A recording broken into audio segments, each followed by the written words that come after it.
Welcome one and all to the Cinegeeks podcast where movies, TV, and all things geek collide.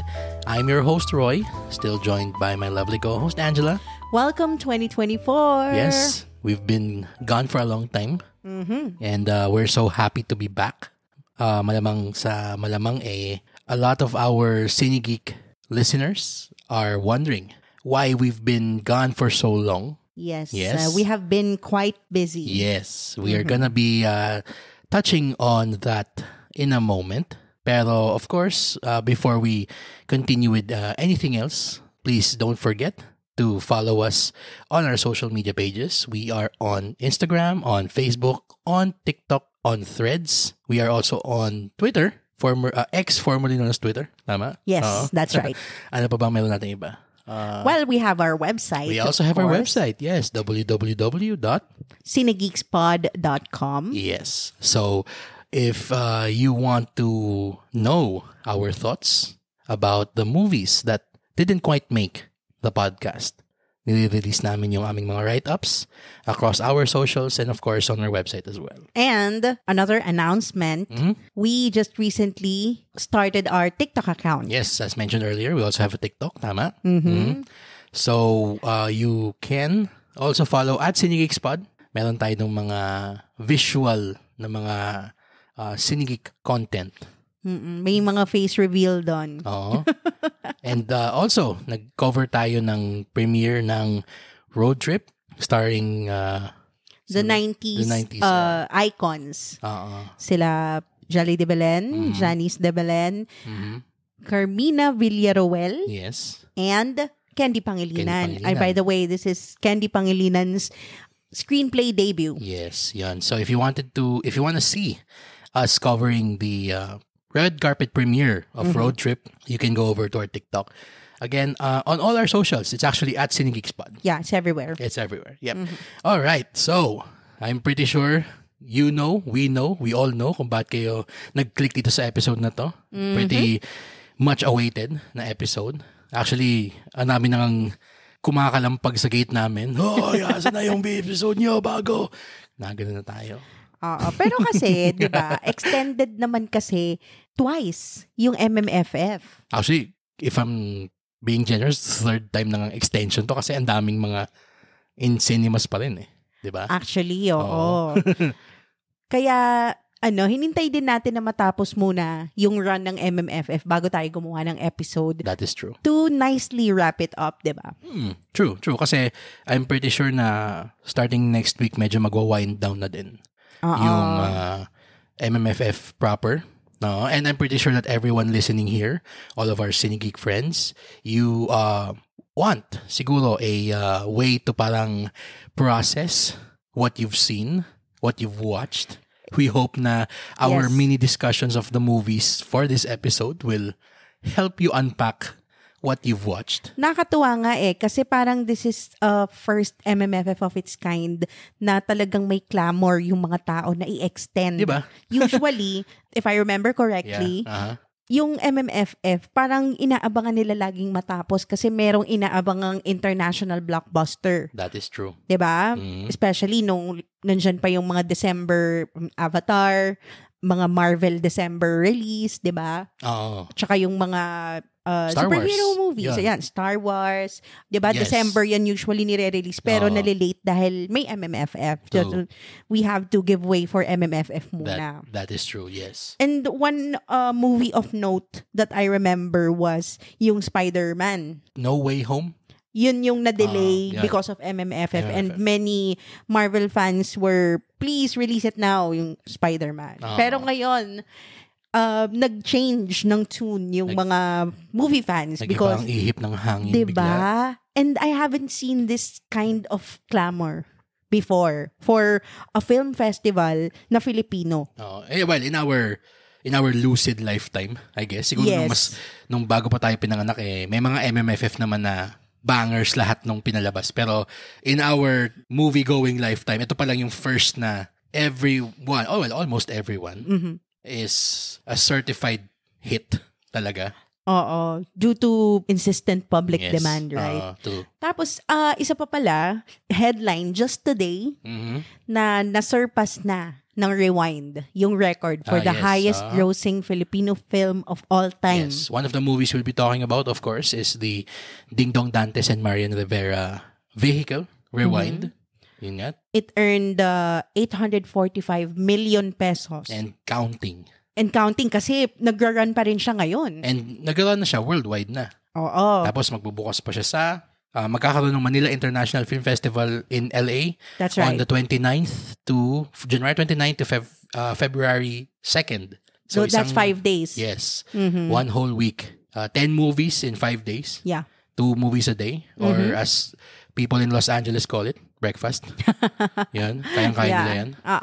Pero, yeah, we're so excited to finally get to this episode kasi we can finally unpack. Actually, kaya tayo din eh. Kailangan natin to na we can talk about this and we can finally discuss, not in length like yung we've been used to. Kasi we're gonna try to fit this all in one episode, hopefully. Yes.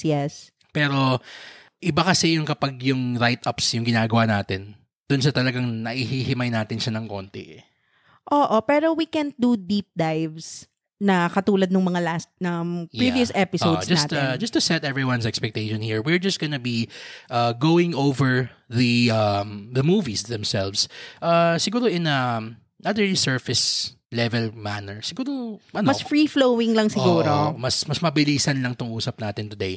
And also, if there is a specific movie that you want to listen to, yung our thoughts directly, we are going to be including timestamps in the episode notes. Yes. You can see that on the Spotify episode notes as well as Apple Podcast notes din. Yeah. I'll put it in all naman. Yes. So, all podcast platforms that you listen to. So if there's a specific movie, just click there. Diretso kayo dun sa specific part of this episode. Yeah. Okay, so let's go ahead and start our 2023 Metro Manila Film Festival Look Back episode.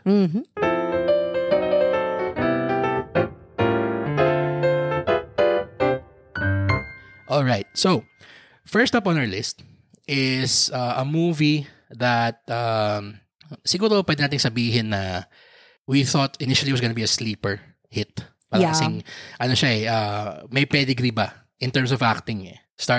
This stars si Christian Bables. One of Suki siya sa MMFF. Yes. At saka sa mga film festivals in general. Tsaka ilang beses siyang nag-best actor. And talagang kapag siya yung kinuha na bida, you know that you're in for a good time in the movies. And this movie is? And this movie is Broken Hearts Trip. Yes. And siguro pahapyaw lang na summary nito. Okay. Yung character ni Christian Bables, one day, decides to hold a reality TV show ala Drag Race. May ganung peg. Meron. And ang kanyang parang gustong gawin doon sa reality show niya is to invite LGBTQIA plus individuals who have had their hearts broken.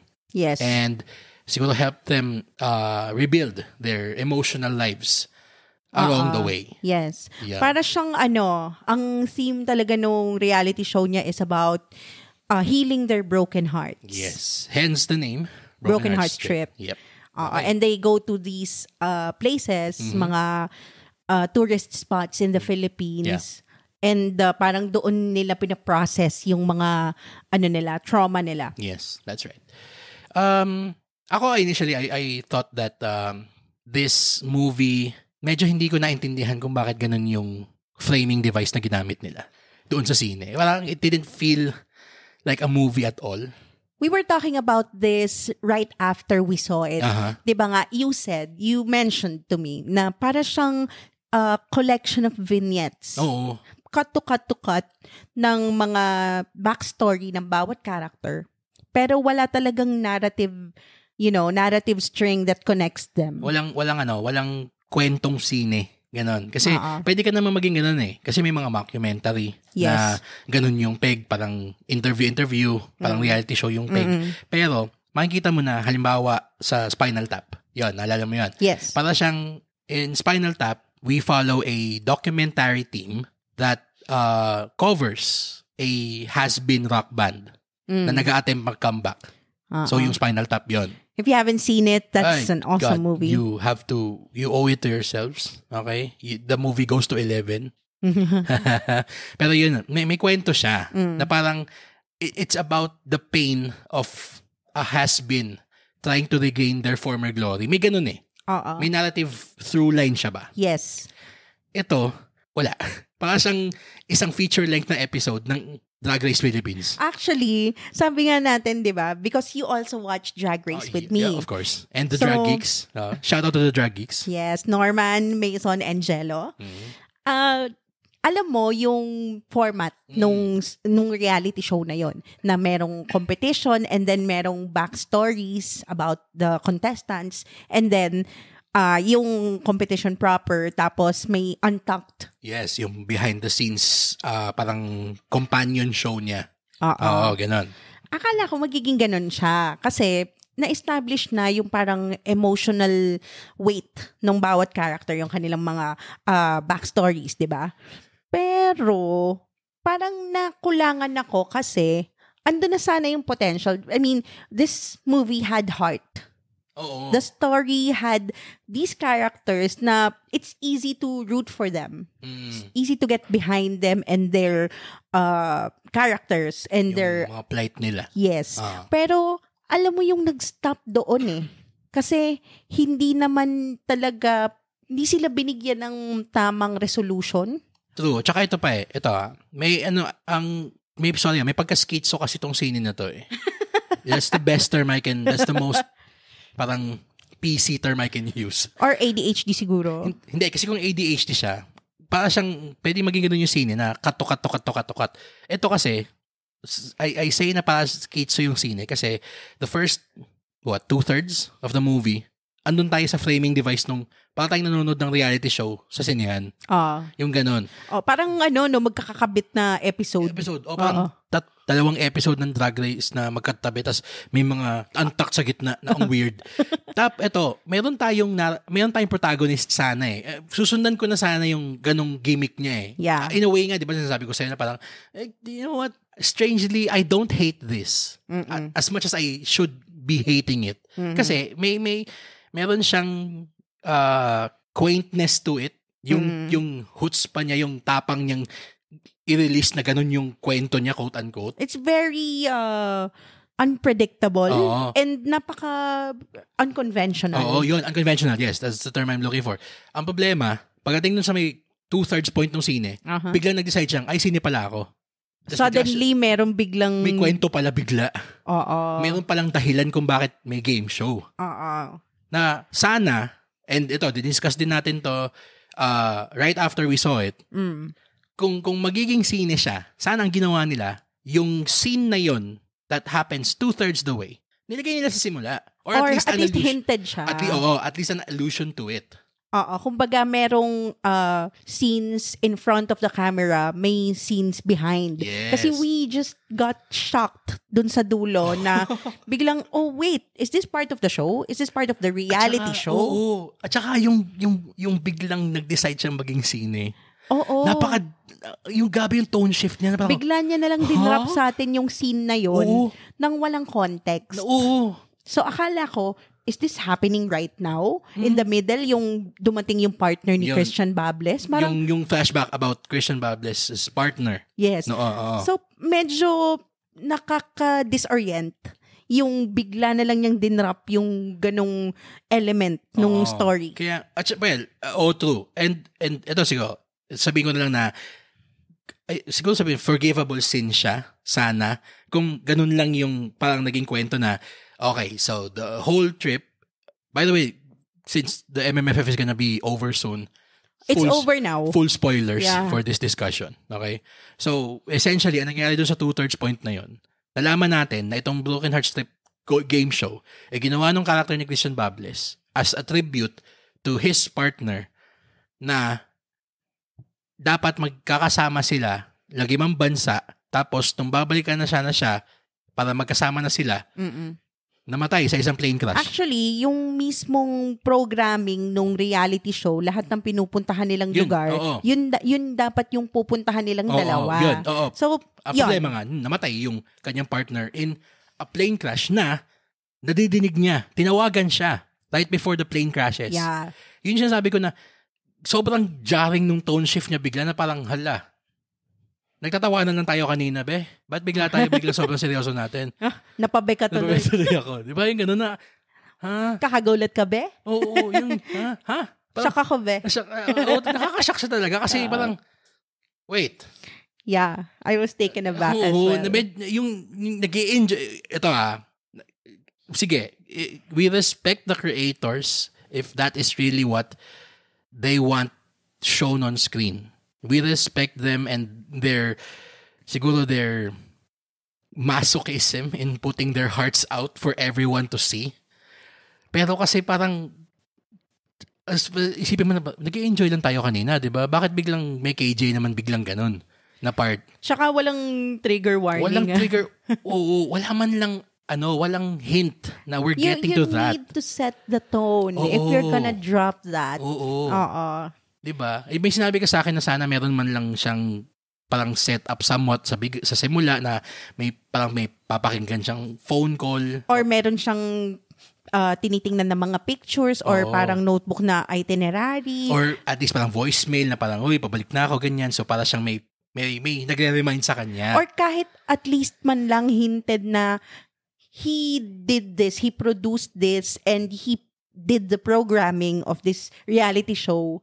And brainchild niya yon. Tapos may reason kung bakit. Pero hindi niya muna sasabihin sa umpisa. Tapos i-reveal niya sa dulo. Parang ganon. Kasi yung pagkaka-introduce sa kanila dun sa una, and sorry including a wasted performance or wasted presence by Jacqueline Jose. Na parang American Idol auditions. Direkta host na sila agad. Walang allusion na binuo niya. Na brainchild niya. Tama ka eh. Yung game show na to. Diba? So, yun. And aside from that, siguro i-point on ko lang din. And meron siyang mga parts na felt really icky. So, yung two things na yun, one is, may isang plotline involving a contestant na ang nickname natin is si Jello. Kasi kamukha ni Jello siya. Hi, Jello. Hi, Jello. Tapos, it involves him and a foreigner na ex-boyfriend niya. Tapos, parang isa dun sa mga test niya, kung babalikan ba niya yung kanyang afam o hindi. I don't really understand how they healed their broken hearts there. Exactly. Kasi parang they just slotted back in dun sa dati nilang buhay. Hindi naman niya binalikan. Pero ang ayoko lang dun, para siyang yung, di ba, ito nga yung nag-break ng heart mo. Bakit ang ginagawa nung team, quote-unquote, nila Christian Bables, pinipilit niyang bumalik yung dalawa. Pero ayun nga in-address din naman nung movie how manipulative reality shows are. Pero, alam mo yon, parang kung ginagawa niya pala to for a reason and as a tribute to his dead partner. And why do that? Bakit ganun, diba? Medyo disrespectful. At saka inconsistent. Oo. If this is about his healing, yung character ni Christian Bables, then why go through all yung sleazy practices ng reality shows na minamanipulate nila yung contestants nila for a good and juicy story? True. At saka ito pa yung second na lang before we wrap up on Broken Hearts Trip. Yung plotline naman nung character ni Andoy Ranay. Wala rin siyang resolution. Wala siyang natutunan. Na, tinanggal siya dun sa show kasi he had sex with the minor, supposedly. Tapos, at actually yung part nga na yun, medyo parang okay. That's applaud. Sige, applause tayo dun. Okay, good. Tapos, eventually, dun sa may bandang gitna, biglang sasabihin na, hindi pala minor siya. And Andoy Ranay's character, you're back in the game. Ako pala what? Oo nga eh. Ganun na lang yung resolution nito. Wala siyang, sige, sabihin natin na parang, tawag nito, hindi nga niya gumawa ng mali. Hindi siya gumawa ng mali. Pero yung, the idea of it, na, para siyang, brush it off na lang. Sweep under the rug. It had this uniqueness working for it. But then it decided to be a movie, and then everything fell apart. At least consistent siya sa mga totoong reality shows. But, na ganun din talaga ka-sleazy. Yung problema kasi nga, hindi siya reality show. It's a movie. You're supposed to be a movie. True. There are other movies that came out recently that would kill to be in its place. True. I agree. Okay? Sorry pero in my own opinion, this movie was the worst of this MMFF. Yun, talaga. Ikaw, any last thoughts about this? Yeah. It had a unique framing device. Sana, oo. I wish it went the mockumentary way. Na lang. Oo, kung gusto niyang parang Abbott Elementary or The Office, ganun. Or at least, kung parang documentary type ka or mockumentary, watch documentary now. Yeah. Maganda yon. Yes. So, yeah, it's missed opportunity and sorry, pero there are better movies that could have been in that place. Amen. Anyway, that's it. Okay. So, wrapping up, that's it for Broken Hearts Trip. Yes. Okay. Let's now move on to our next film, dun sa 10, and that is Penduko. Okay, from Viva Films. Okay. So, real quick, this is about the classic Pinoy comic book character Pedro Penduko by Francisco Coching. And essentially, in-update siya for the 21st century. Reboot, if you will. Kasi it has no connection whatsoever with the previous lore or existing movies. So hindi siya wala siyang connection sa movies nung si Jano Gibbs, tsaka yung show nila ni Matt Evans. Yeah. At tsaka yung may isa pa, yung mas lolong-lolo pa na sine. So, ikaw, let's start with you. What did you think of Penduko? Actually, it started really well. Alam mo, natutuwa ako kasi para siyang coming of age. Merong parang school setting. So, it reminded me so much of Harry Potter. Yeah. And yung mga Sky High and Percy Jackson, yung may mga abilities na mga kids. And they all go to this mysterious school. Tapos may mga sobrang cool na mga professors. They learn all these mga tricks and mga skills para dun sa mga powers nila. Ang ganda sana kasi meron na rin silang nilagay na parang Malfoy character. 'Di ba? Tapos actually ang pinaka maganda ngang pwedeng compare dun sa character yung characterization ni Mateo Gudicelli as Penduko, para siyang si Taron Egerton sa Kingsman. True. Yan. So, ganun siya. He is a reluctant hero, so to speak. And rough on the edges siya. Hindi siya goody-goody. He's not, the traditional protagonist na ifa-follow natin na sobrang bait and sobrang virtuous and role model. Kumbaga, marami pa siyang dapat ayusin sa sarili niya. Pero what did you like or not like about the movie? I like nga how it started. I like the school setting and I wish it stayed there. True. Kasi after that, parang andun na interesting na yung kwento. And then, nung nagkaroon na ng stories about dun sa parang Black Ops nila, dun na ako medyo parang they're making this so complicated for an origin story. If true. they wanted a reboot, dapat it's an origin story muna. Kasi introduce us to Penduko first. Exactly. If he's a flawed character, then show it. 'Di ba? Kung basagulero siya, nakikipag-away siya, okay, nakikita natin 'yun. Pero ano yung hero's journey niya? How does he go up from this, 'di ba? True. Paano siya magi-improve, paano siya magbabago? Yun nga what I didn't like about this movie is parang tinry niyang maging A New Hope, yung Empire Strikes Back. Agad. It tried to be so subversive to the point na sobra nang hindi nagme-make sense. And why? You're just introducing us to this character. True. If you're, 'di ba, we all know a little bit about Penduko over the years. Oo. And kung ito, i-reinvent mo siya, pakilala mo muna. True. Oh. We want to know him first. Oo. I mean, marami nagsasabi, yung iba, ginajudge nila kasi miscast daw si Mateo Gudicelli. I don't think so. Well, that's another discussion for another day. He could have done a characterization na sakto sa acting niya or sa personality niya. True. 'Di ba? Ito pa, isa pang pwedeng comparison mo doon sa characterization ni Pedro Penduko sa movie na to is Naruto. Diba? Like, exactly kung gaano siya ka OA na hyperactive na hindi maintindihan. Tapos meron siyang, down to the catchphrase. Meron siyang catchphrase na, yung, astig! Dati ba yun? Parang ganun. Diba? Tama. Ako, I totally agree with everything you said. Na yun nga it tried to be 2 movies in one na hindi na nag-make sense yung characterization niya. Even yung characterization ng main character mismo ni Pedro makes absolutely zero sense. Kasi rough on the edges siyang, street urchin ba?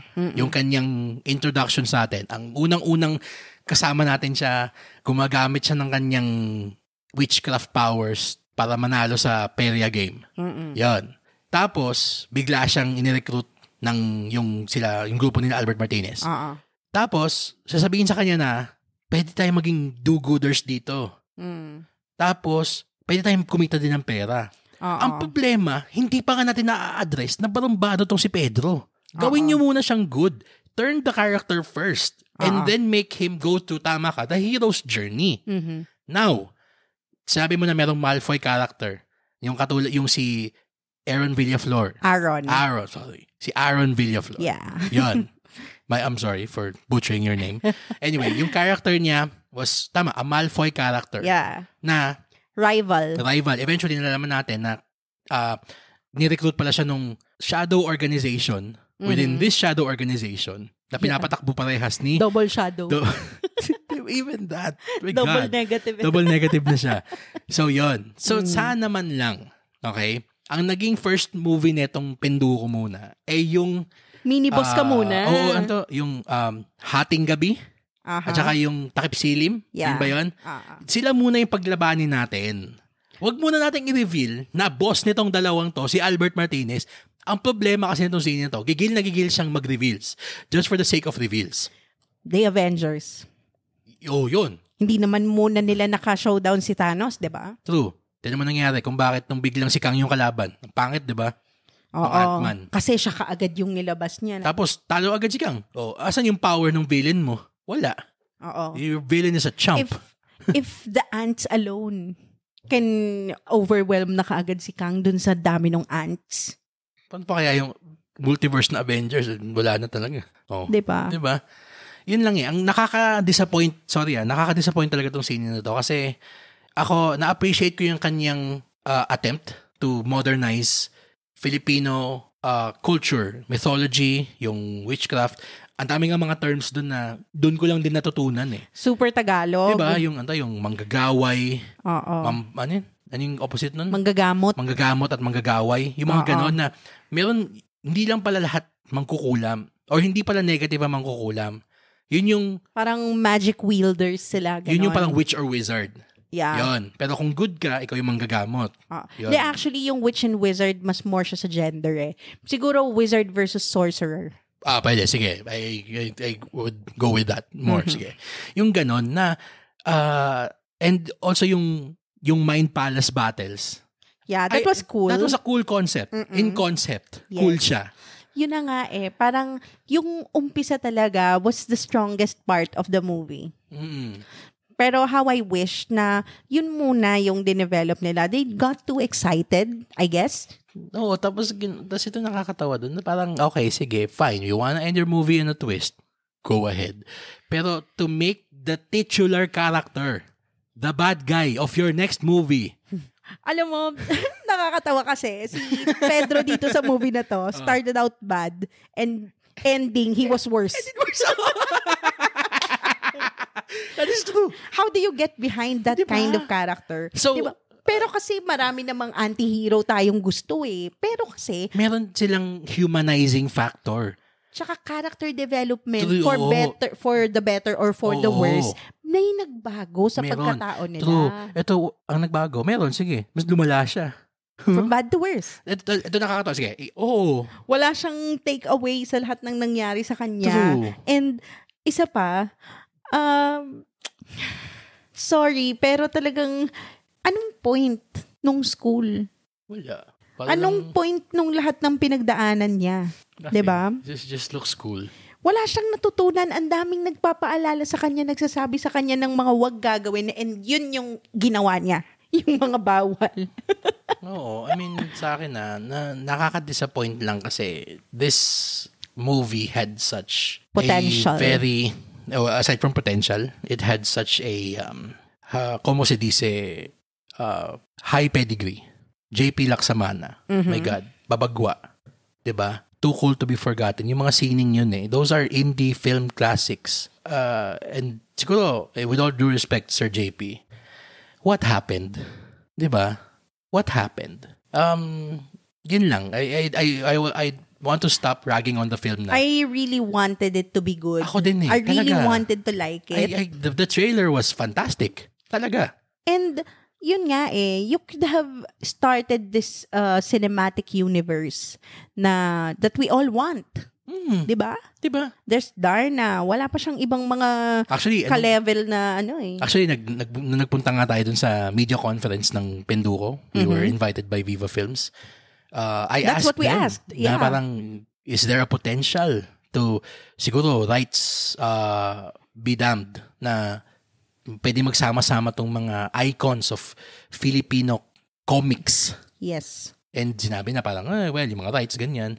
Tapos sabi ko nga na parang pwede din masana may potential nung Penduko multiverse kasi there have been many Pendukos in the past. Andyan si Matt Evans na parang, ba't hindi sila pagsama-samahin to fight? Parang Spider-Man No Way Home, di ba? Diba? Yung ganun. Oo, tama. Pero, lahat ng mga binanggit nating mga examples doon, meron silang step 1. This one tried to be step 1 and then step 100 in one movie. Sadly. Well, it took a risk, but unfortunately did not pay off. Yun na nga. Although, this does not mean na we are relegating JP to the doghouse. Hindi. We still are anxiously awaiting his next work. Pero, in terms of itong Penduko, sorry, this is not it. It's not it. Yeah. So, I guess that's our take for Penduko. On Penduko, yes. Yes. So, moving on quickly to the next one. Kampon, we watched that as well. Actually, pinanood natin doon sa akala nating last day ng film festival. Hindi pa na-extend yung unang beses na na-extend siya. Tapos biglang, surprise! Extended tayo. Ano yun January 6? 7. Linggo. Oo, tama. Dapat tas nilakbay pa natin papuntang SM North para lang. Kasi konti na lang yung cinemas na nag-show ng Kampon at the time. Kasi, yun ba yung dapat nanood tayo sa Gateway? Tapos, sobrang haba ng pila sa Gateway. Tapos, nakita natin, meron sa SM North. Takbo na lang tayo SM North. Oo. Yun. Hindi, tama ba? Kampon yun. Sa SM North ba tayo dumiretso o sa MOA? SM North. MOA yung yung Broken Hearts saka yung Tokyo. Oo, tama. Yun. Tumakbo tayo ng SM North para lang sa Kampon. Kasi akala natin na ito na yung last day. Tapusin na natin lahat ng 10 na to. Tama. Tapos biglang nung nagdi-dinner na tayo, later that night, extended. Ng 3 days hanggang 10. Hindi, hanggang 14 sinabi. 10 pa lang. 10 pa lang ba? Oo. Tapos biglang hanggang 14 na. Minutes later, biglang hanggang 14 na pala. Basta yan Tatlong beses na-extend? Na-extend. Kasi 7, hanggang 10, hanggang 14, tapos ngayon, extended siya ulit. Pero ito yung mas malinis na extension. Yung problema kasi nung unang extension, binigyan lang nila ng one movie house yung mga lahat ng sine. So may mga naitsapwera. Pero nakita ko na mas magandang ginagawa nila ngayon, one movie house for 2 movies. So 4 screenings, 2 each. Mas malinis yun. Diba? Why haven't they thought of that before? Sana ganun na lang nung umpisa pa lang. Exactly. After nung first week, nung nakita na nila na kung sino yung malakas. Para at least, diba, hindi na tayo maalis sa sinehan. At saka hindi, true. Parang sinimalaya. Nakatira na naman tayo sa sinehan. Anyway, so that's the story of how hinabol namin yung Kampon. Sige, this movie is about a married couple, si Derek Ramsey and si Beauty Gonzalez, na matagal na silang nagtatry na mag-anak. Ang problema, either baog si Beauty or baog si Derek. Si Derek yung baog. Baog si Derek. Okay, so yun ang sinasabi sa simula.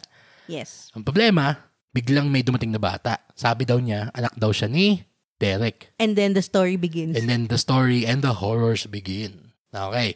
Siguro, ang sa akin muna, what I really liked about it, or siguro what I don't like muna. Sige, what I don't like. What I don't like or hoped siguro that the movie could have worked on is yung kanyang focus. Sana naging singular na lang siya. And ang dami niya kasing things on its mind in terms of themes. Gusto niyang maging commentary about yung pag mga women are pressured into having children. Meron din siyang comment about married couples na intentionally hindi nag-aanak and how, society sees them. Tapos, meron ding short parang part doon na nagko-comment siya about infidelity. So, ang dami niya masyadong things that it wants to get off its chest. Na True. Ang problema, medyo namamodel yung horror na pinapakita niya dapat on screen. So, yun lang naman. Medyo, scatterbrained ba yung kanyang thematic content niya. Kasi ang dami niyang gustong sabihin. True. Actually, I would have to disagree with you on that. Sige. Kasi I appreciated that it had parang meron siyang statement. Don't get me wrong. I don't not like na may statement siya. Hindi. Ang sa akin lang is, ang dami niya masyadong statements, sabay-sabay. True. Na maguguluhan yung, kasi at the same time na nagko-comment siya about the pleasures of, women being mothers in society. Yeah. Meron din siyang comment about, bakit talaga bang kayo?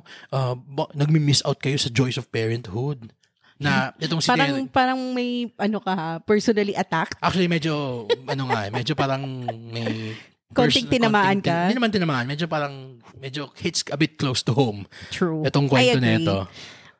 Yun naman yung na-appreciate ko kasi parang apart from just being a run-of-the-mill horror story, we just saw this movie, Raging Grace. Meron din siyang parang statement na gustong i-get across dun sa nanonood.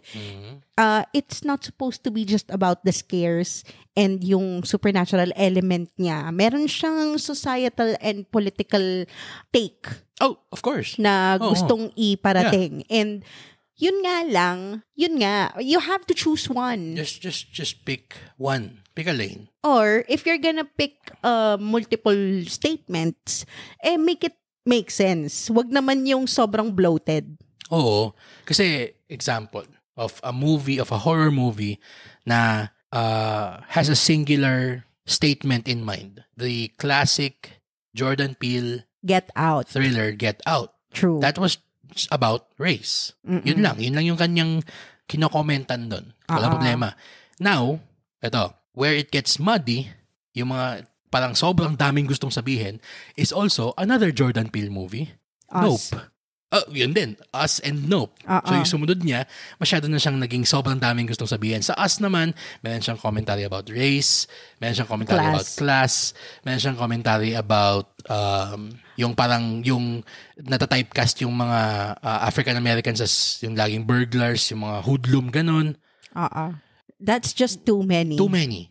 Tapos yung sa Nope naman, may commentary siya about slacker culture, meron siyang commentary about animal cruelty, meron siyang commentary about Hollywood in general, tapos meron pa siyang short commercial for the 70mm camera of IMAX doon sa may bandang dulo na okay, ang dami na masyado, Brad. Maganda siya tignan. Yeah. Pero ang dami na siya masyadong nasa plate niya. Yun lang yung kapag ka medyo nag-off-leash yung mga visionaries talagang sumusobra they go overboard most of the time.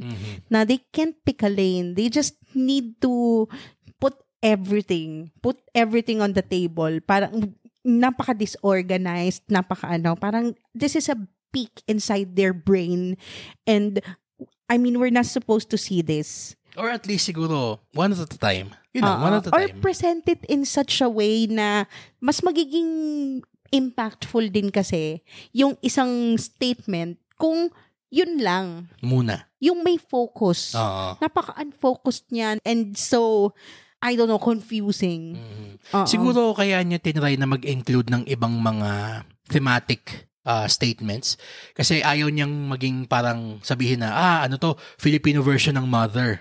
Parang ganon, kung yung tungkol ng kay Beauty, yung kwento niya. Ang problema naman doon, dahil ang dami niyang gustong sabihin, kaninong kwento ba talaga to? Kasi yung first half ng sine, kwento ni Aileen, yung character ni Beauty Gonzalez. Yes, the mother. The mother. Ngayon, after a certain point, actually nakalimutan ko na nga kung anong point dun sa sine, bigla nag-shift siya, naging kwento siya bigla ni Clark, ni Derek Ramsey. And then it stays with Derek Ramsey for the rest of the film. Yes. And then when the last 10 minutes, bigla tayong merong balik focus kay Aileen, kay Beauty. Pero parang open-ended naman. Okay ang problema sa open-ended. Ang sa akin lang parang wala tayong naging parang preparation ba na babalik tayo kay Beauty as our point of view. Kasi we thought na parang nakuha na siya nung Demon Kid. Oo, akala natin na yung si Derek ang magsisave sa kanya. Oo, at saka parang in-establish na parang na-replace na yung soul ni Beauty. Yun yung, that's how so that's also how I read it. Oo. Na yung kaya siya parang sobrang stoned look siya. Catatonic. Catatonic siya kasi yung, na-possess na ni yung Zainab yung complete. It was completed. Pero like Nope, actually, nakakatawa kasi I just processed it now na, it is Nope. Mm-mm. Na, it's a Nope. Well, there are yeses. There are yeps in this film, okay? Hindi naman siya Nope lahat. What are those? What are the yups? The yups are the cinematography. The visuals are one big yup for me. This is attributed to cinematographer or director of photography, Cara Moreno. Okay? Sobrang ganda nung pagkaka-shoot niya nung kwento in such a way na na-heighten yung paranoia mo as a viewer of the story. And dahil sinabi ko nga na medyo parang merong personal link ng konti yung kwento doon sa sine. Parang ang nangyayari talaga dahil doon sa yung mga paggamit ng fisheye lens na talagang sobrang close up yung mukha ni Derek o yung close up yung mukha ng bata. Tapos sobrang claustrophobic. Claustrophobia. May isang sequence pa nga doon na parang nag-hallucinate si Beauty. Na sobrang ganda. Kasi lahat ng mga ghosts, hindi nga ghost na patay ghosts na parang yung mga demons na binabattle niya herself. It's very anxiety inducing. Oo. Tapos yung paggamit ng mga Dutch angle pa na talagang, alam mo yung fish eye, tapos bigla mong isasalpak sa Dutch angle, tapos ibabalik mo sa close-up. Parang shit, wait, pahinga muna. Parang kailangan ko ng space. And yung talagang sinasakal ka nung scene visually na yung kung ano yung nararamdaman ni Derek Ramsey, nung siya na yung bida ng kwento, ramdam mo din. Ang ganda True. Na parang the walls are closing in on him. Yeah, true. Yung yup ko naman about this movie was, na-appreciate ko yung kanyang slow burn, tension building. True. It reminds me of this Ari Aster movie, yung Hereditary, tsaka yung Midsommar. Okay. Na talagang, it's not about jump scares. It's about building tension, unease, parang claustrophobic feeling na parang everything is not right. Especially dun sa kid. By the way, props to the kid. Sobrang, ang galing niyang mag-act na parang sobrang demon child. It reminded, her performance reminded me of Orphan. Si Erin Espiritu. Yes. Major props to her. Kasi, ano mo yung parang yung bata sa Poltergeist. Yung ganun ka gets under your skin yung acting niya. Ganun yung galing wala akong masasabi. Yung siya, yung isa sa mga high points nitong scene na to, personally. Pero yun nga lang this movie could have been better if it had a more tighter focus on its message. Yeah. And siguro we'll point this out. Siguro meta aspect na lang niya. Na this movie competed in the wrong film festival. Napaka understated for a film festival such as MMFF. True. Kasi we talked in detail about that sa article, which can be read on our website. Yes. Cinegeekspot.com the written review of this movie, Kampon, will be up almost at the same time that this one comes out, this episode. And also, please feel free to chime in if you have, takes on this movie. Oo, yes. Please share with us. Let it be a healthy discussion about cinema. A healthy, respectful discussion of the movies that we're talking about today. You can either comment it here sa yung what did you think of the episode sa Spotify, or you can also comment it on our website. Yan, That's sa article right. mismo. Okay. So, any last thoughts about Kampon before we move forward? My last thought would be, I'm really sorry to say this, pero I wish yung spot ng Kampon was given to Shake, Rattle, and Roll instead. Yeah. Oo. Yun yung glaring dito. Omission sa MMFF. Yes. True. Sayang. Kasi, Shake, Rattle, and Roll has been an MMFF fixture for many, many years. I wonder why, weird. Kung kailan siya nag-comeback after 9 years, at diba? kung kailan siya yung best ever Shake, Rattle, and Roll niya. As in talagang Yahoo! Tapos dun pa siya hindi sinama. So, yon. Well, we'll never know.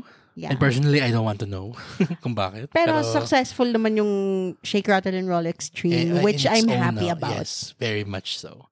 You can listen to our review of Shake, Rattle, and Roll Extreme also here on Spotify. And wherever you listen to podcasts. Yeah. Okay, so let's move forward to the next movie. I'll preface this with an editor's note before we continue. Okay.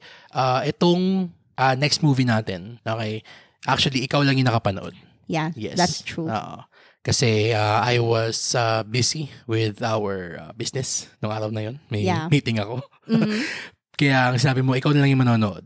And sabi mo kasi na parang you felt na this one was closer to your heart. To my heart. That's so right. sabi ko na, sige, go ahead. No problem. You'll watch it with me. We're talking about Family of Two, starring Sharon Cuneta and Alden Richards. Yeah. Okay?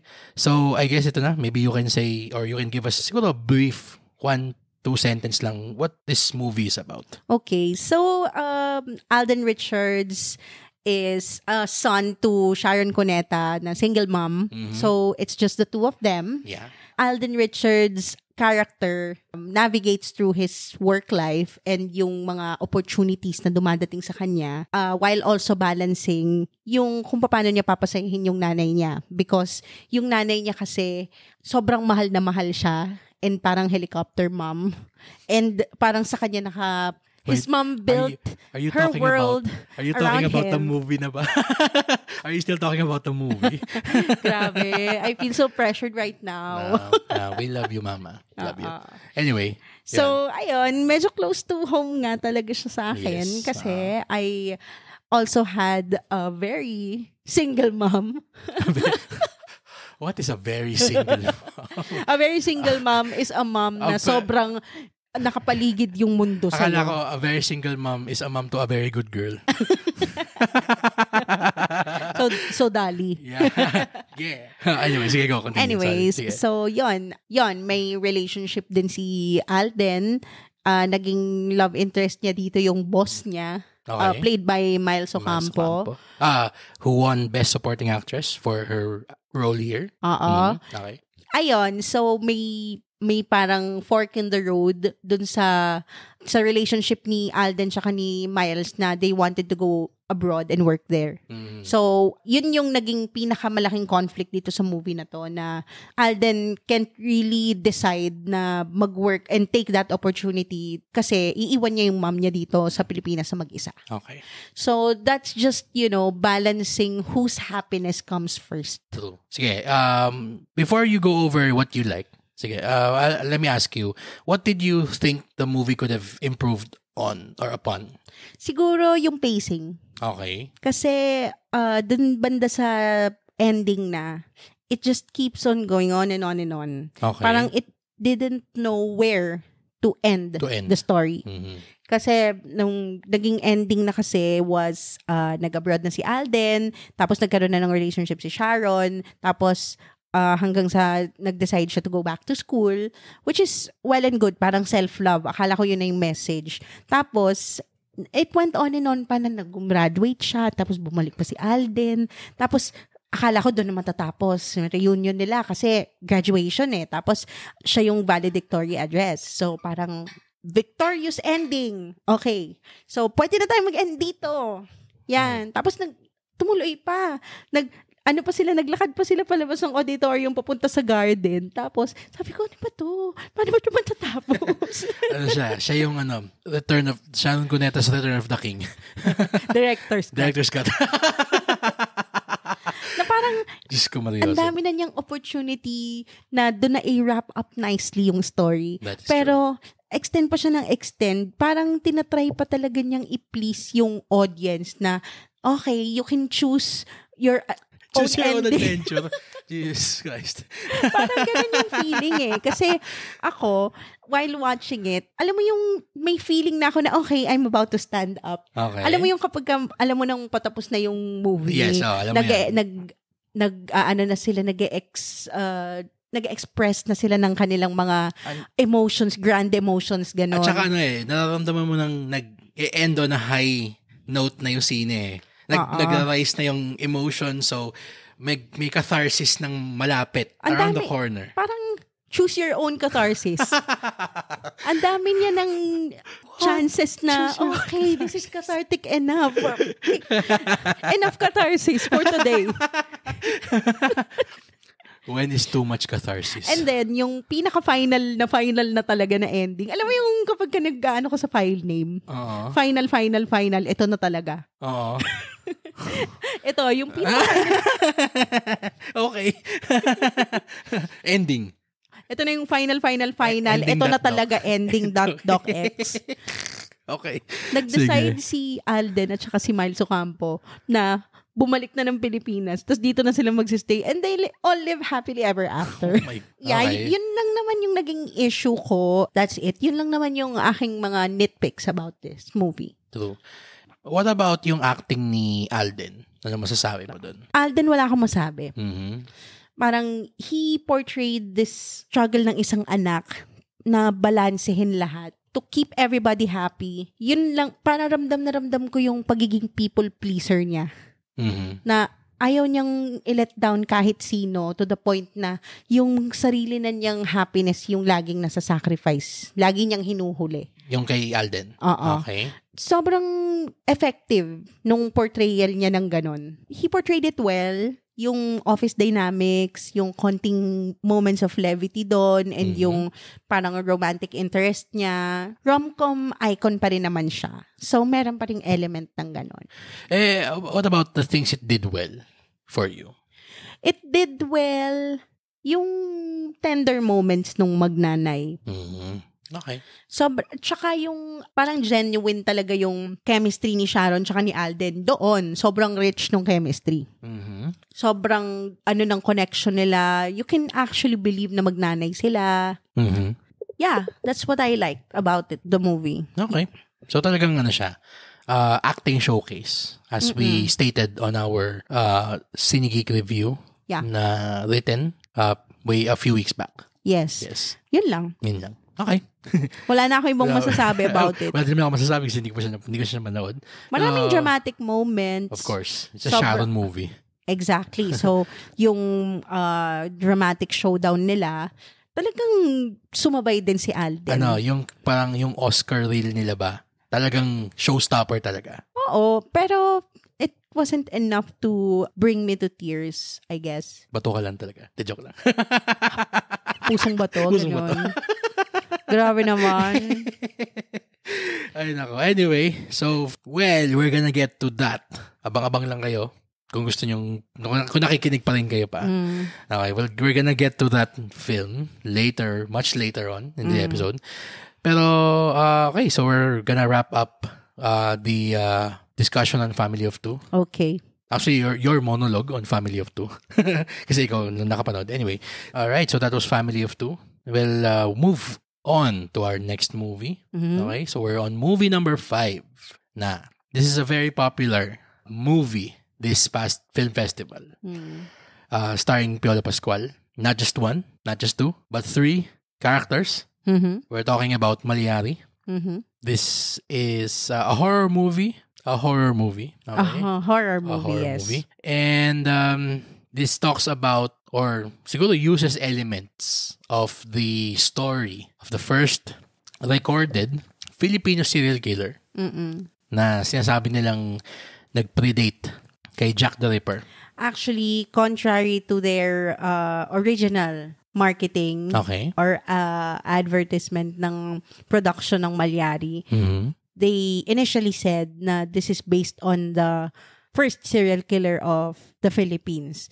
Pero after watching it, it wasn't really about that. Parang fictionalized version ni Malyari. Kaya sabi ko na it uses elements eh. Yun lang yung parang... Pero gusto ko lang i-clarify yun ha. Kasi I came in the cinema with the belief na ikukwento nila yung kwento nung first serial killer of the Philippines. Yeah. Yun talaga yung iniisip kong mapapanood ko. But then, nagkaroon ng disclaimer sa dulo.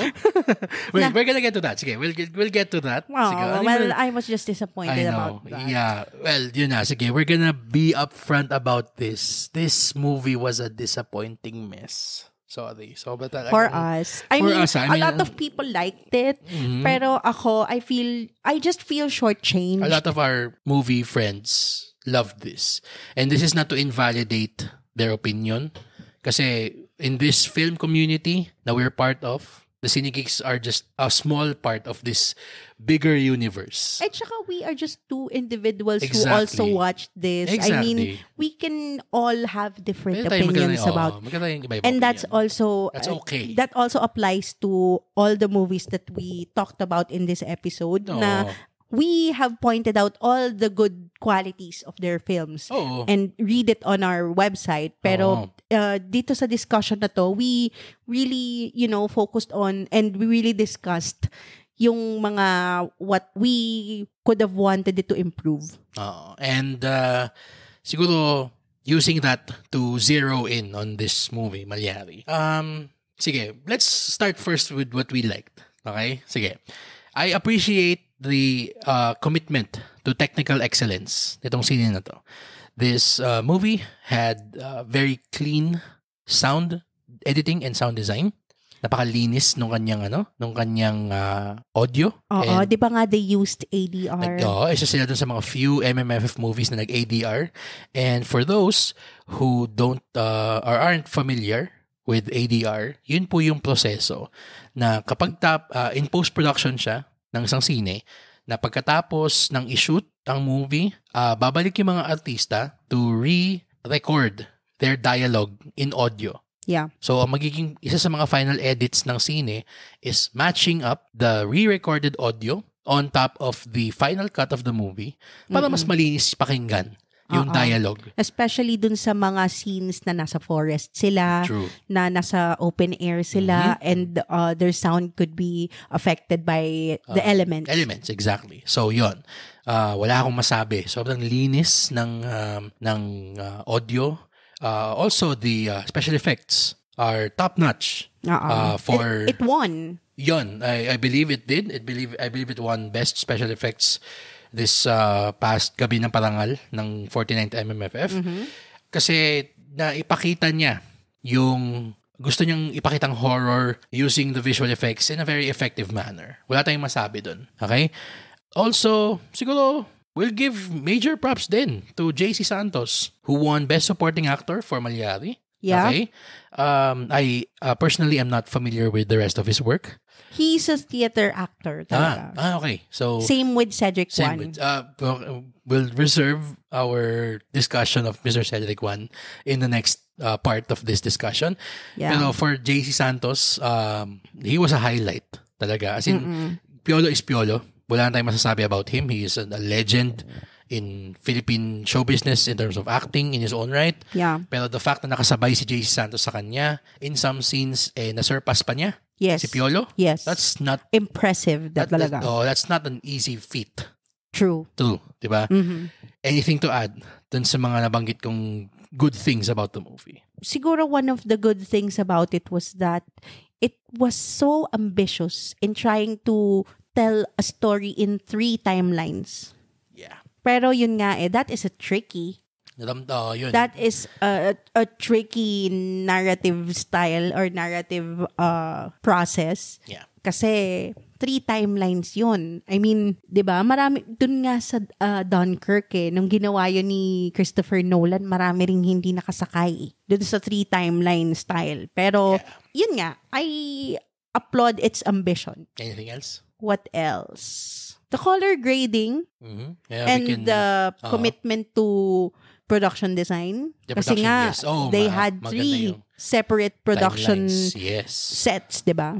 So, for that, we can, give props to yung sabi mo yung color grading. I believe we can attribute that to the director of photography, Pau Orendain. I hope I am pronouncing that right. Okay? And production design is by Mariel Hizon. So, flowers to all these individuals behind the scenes. Yes. So, we're now gonna go on to why this movie was so disappointing. Okay. You have touched upon it na this was a very ambitious narrative to tackle talaga. They introduced 3 versions of the same person, basically. So we have yung si Severino Malyari. We have John Ray. Si John Ray. Malyari. Yun, sorry. And si Jonathan Malyari de Dios. Yun. So, of course, si Severino is in his timeline, the 18-somethings. Tapos itong si John Ray is a documentarian in the Second World War. Yes. And then Jonathan, yung present time is the present time version. De Dios, my bad. Even, yung concept na lang nung sine na magkakamukha silang 3. Yeah. Okay? Sobrang ripe sana nun na merong supernatural boogaloo mambo-jumbo na, uy, ba't kayo magkakamukha? Sana. Initially nga, I thought it was reincarnation. I did too. Yes. I did too. Na they were portrayed by the same actor. So normally yan, it was alluded to na from the same line naman sila, ancestral line. So it only makes sense na parang nag-reincarnate, 'di ba? Pero same soul. Yun yung una. Tapos pangalawa, nagkaroon ng introduction na time travel. May time travel element na allow me to just breathe in and breathe out. Time travel caused by astral projection. Well, as sci-fi fans, medyo na-confuse ako doon kasi they are very different concepts in science fiction and supernatural fiction. Yeah. Kapag sinabi mong time travel, it's your mass, your matter, being. Yung mismong self mo, time and space, lilipat. So, it's the same body, yung yung existence mo ay lilipat ng time and space. Yes.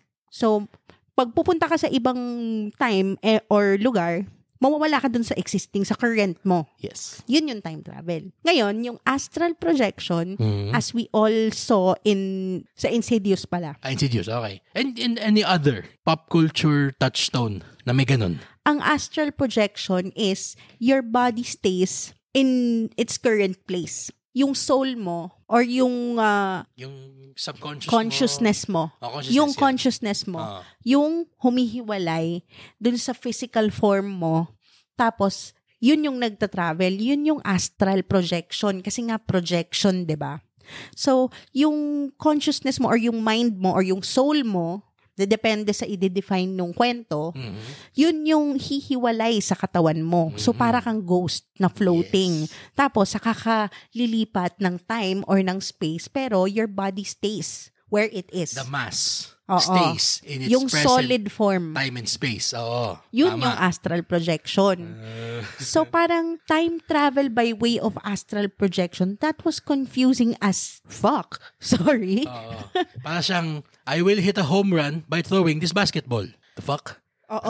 They are two completely different concepts.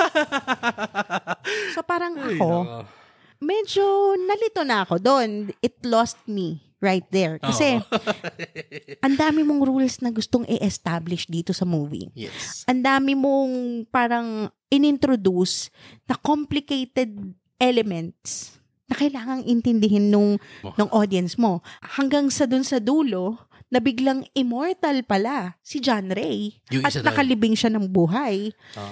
Parang medyo, okay, ang dami na. Ang dami ng... So, di ba, yun, sabi mo, may naging reveal doon na yung second Piolo, yung John Ray, yung nasa World War II, immortal pala siya. Kasi, because of the CCU. Ano yung point nung pagta-time travel niya kung immortal pala siya? Diba? Yun yung nakakatawa dun eh. Ano yung point nung pagta-time travel niya kung immortal pala siya? So, meron dalawang John Ray at one point in time? What Pero the hell? Pero ayun na nga eh. Parang meron ding element ng parang Shining. Kasi parang they communicate mentally yung tatlong iterations ni Mallari. Pero yung pala, they are three very different people. They're three very different people. They're not Mallari, all of them. Isa lang yung Mallari doon. Si Severino lang yung Mallari doon. My God. And yun pa nga, ang isa pang nag-take issue ako was, parang medyo sinasanitize niya yung character ni Mallari, the serial killer. Oo, kasi sabi doon na, pumapatay na daw siya ng mga bad person. Ala Dexter. Yun nga, merong way to go about presenting a serial killer in pop culture na vigilante. And you're right, that's Dexter. Now, Dexter does not glorify its hero. Yes, it makes it exciting to watch him, pero constant na moral battle nung show na pinapa-understand niya dun sa audience niya, kakampi mo pa rin ba to? Challenge ka niya mag-isip eh.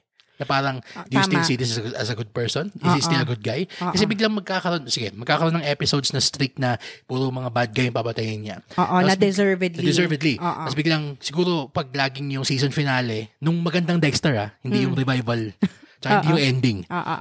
Pero yung mga magandang season ng Dexter, yung ending ng yung mga season finales niya, nadadapa siya. Oo, biglang, minsan meron siyang nahihit na innocent. Kailangan patayin na good guy. Na dun yung parang, okay, wala, kay Dexter pa rin ba tayo? Yung gano'n. O kaya yung may involved na yung parang niloloko niya na si Rita, yung girlfriend niya, turned wife. Spoilers. And yung sister niya, si Deborah. Rest in peace. Spoilers. At saka yung nagpa-falsify na siya ng mga records just to protect himself. Tsaka si Jimmy Smits. Yung mga decisions niya for self-preservation na sobrang morally questionable. Yes. Can you still get behind him? Yes. That is the conundrum of watching that. Yun yung papa-questionin niya yung morals mo. When you follow the story of a vigilante. Pero kasi, Dexter is not a real person. And true. He's not. He is a fictionalized character. He's a fictional character. Itong Mallari, they really marketed it as the first serial killer of the Philippines. There was a real Severino Mallari. And this is recorded. Recorded siya. And yun na nga yung parang naging pinaka, pang-hook nila sa audiences. True. And yun nga, parang bigla siyang na parang can you just forgive him? Kasi he's doing this for his mother eh. Mm-hmm. Parang diba, you would understand, you would also do this for your loved one. Yun, Tapos even then, napaka-icky. Na-repeat pa and na-perpetuate pa siya. I mean, I think it's getting a lot of its praises from the performance of the actors. Pero we are commenting on the story, on how they told Mallari's tale. Diba? True. Parang naawa tuloy ako dun sa mga victims ni Mallari kasi baka isipin ng mga tao na ito talaga yung kwento ng Mallari. Kala nila, parang si Batman to si Mallari. Oo. Na parang out of his love for his mother, kaya niya nagawa yun. Diba? Out of his love for his mother, kaya siya pumapatay ng mga masasamang tao. Even dati, parang say that sentence 10 times over and tell me that kung hindi babaliktad yung sikmura mo, dun sa sinabi mong sentence na yon, halang ang kaluluwa mo. Pero yung to glorify na, mapatay siya, hero siya. What are you on, bro? Tapos yung parang pinortray siya as a reluctant killer. Na parang nagsisisi naman siya.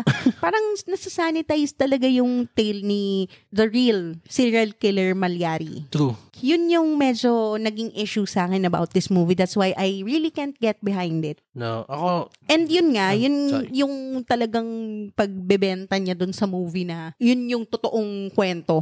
Parang get to know the story of the first serial killer recorded in the Philippines. So, parang Kasi yung sinabi mo kanina na pagdating sa dulo, biglang, fictionalized lang to, joke lang, peace. Actually, hindi talaga to yung mga nangyari. Pero, nangyari yan. Who reads that?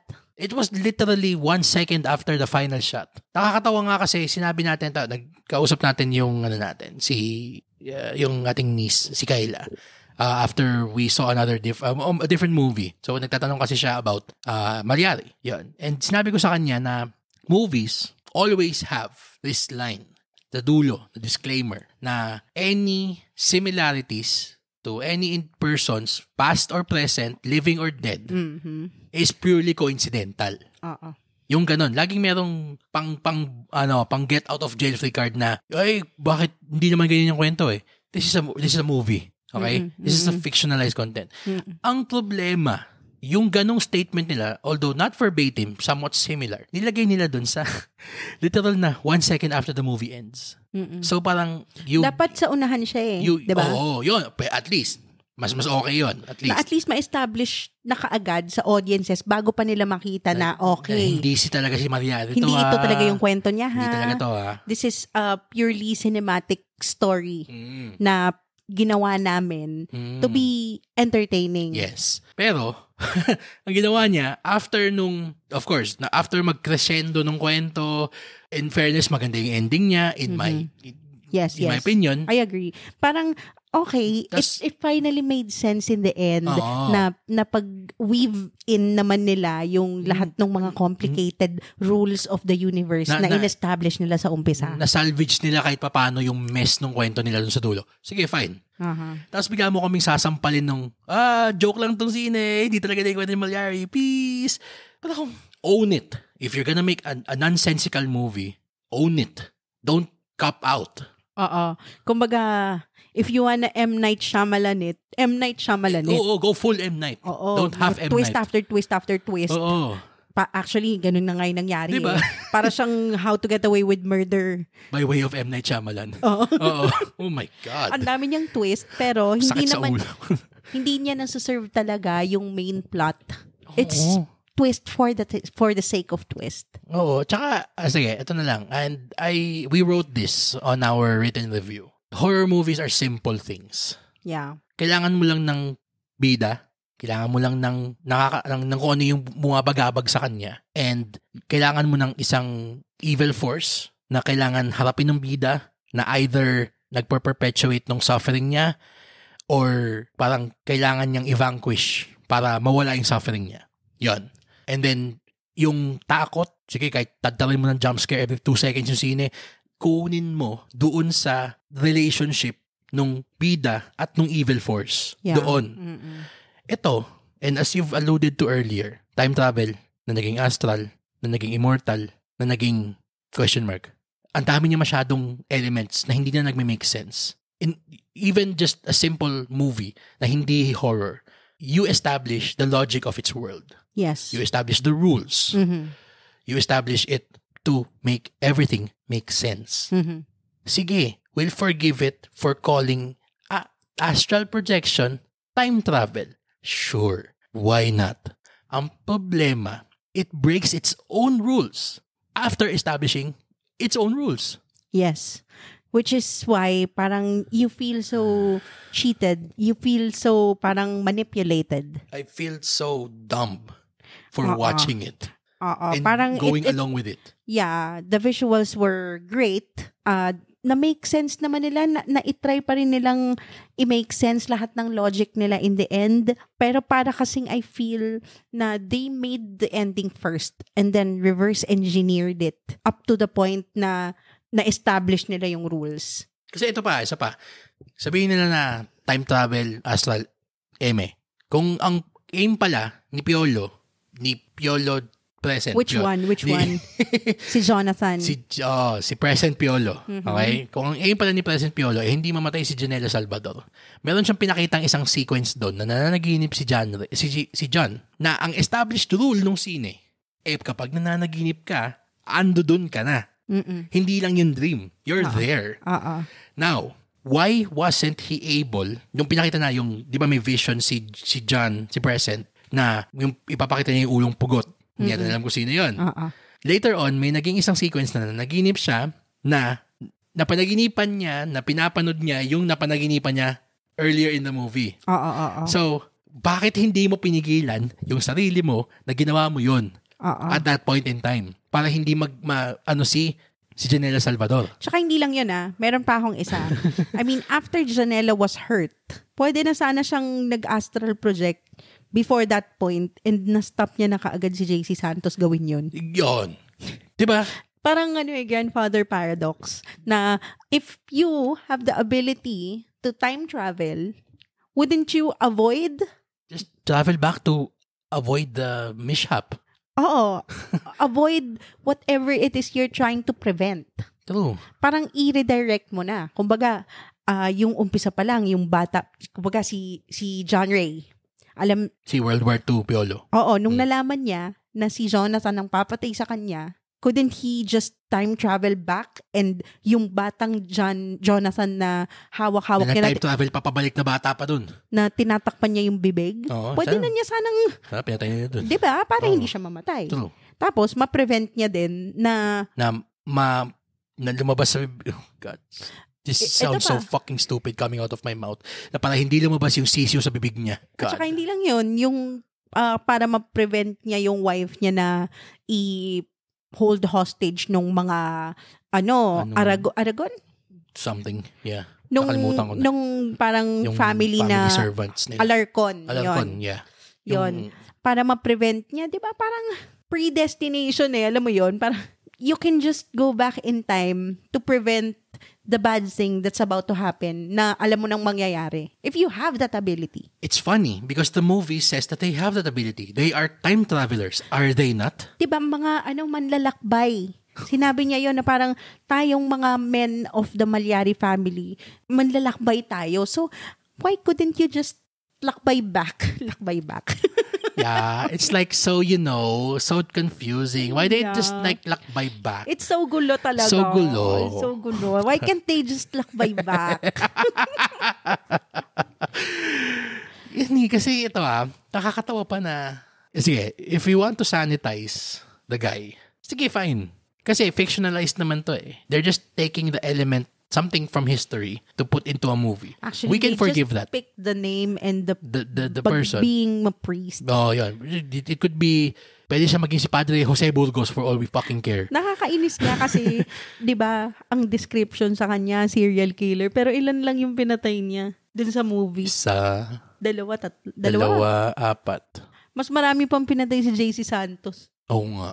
Pati yung sense of humor ng pare pinatay ni JC Santos. Sobrang na-oversell yung pagiging quote-unquote serial killer niya. Pero actually, if you've watched Criminal Minds, kapag ang alam kong definition nila is kapag 5 or more yung napatay mo, saka ka lang pwedeng i-coin na serial killer. Pero given kung ano yung napanood natin sa sine, hindi man lang umabot ng 5. Oo. My God. Manslaughter lang yun. Yes, attorney. Multiple homicide. Yes, attorney. Okay. Pero hindi serial killer. Attorney Sinigik. Pwede pa natin may pababayang kaso niya. Oh no, I don't know what I'm talking about. All I know is Criminal Minds. Saan ka nakakuha ng law degree mo? Sa Netflix po. Saan ka nakakuha ng medical degree mo? Sa Grey's Anatomy po. Netflix din po. Tsaka Disney Plus po. Good Doctor. At saka sa Amazon po, House. Oh my God. Ay, Diyos ko. I really, really wanted to like this film. I really did. Pero successful naman siya sa box office. Oh my God. It's successful because it's just Piolo. My God. It makes zero sense. Anytime that you're going to try to include sci-fi elements into a movie, into a horror, ang daming sci-fi horror na malinis, na maganda ang pagkaka-execute. Nakaka-insulto sa mga mahilig talaga sa sci-fi dito sa Pilipinas. Nagagamit supernatural. Or supernatural elements. Even the show Supernatural, nakaka-insulto sa mga fans sa Supernatural. Itong scene na to. Kasi, where did you get your supernatural expertise? Sa Supernatural. Alam mo ko, yes. I graduated from the Winchester School of Witchcraft and Wizardry. Yun lang, nakaka-disappoint. Nakaka-disappoint. Yeah, I think you said everything I wanted to say. Sorry. And, wala na akong madadagdag doon. Other than, I hope to see better horror movies than this. I mean, I appreciate the ambition. I appreciate that they shot their shot.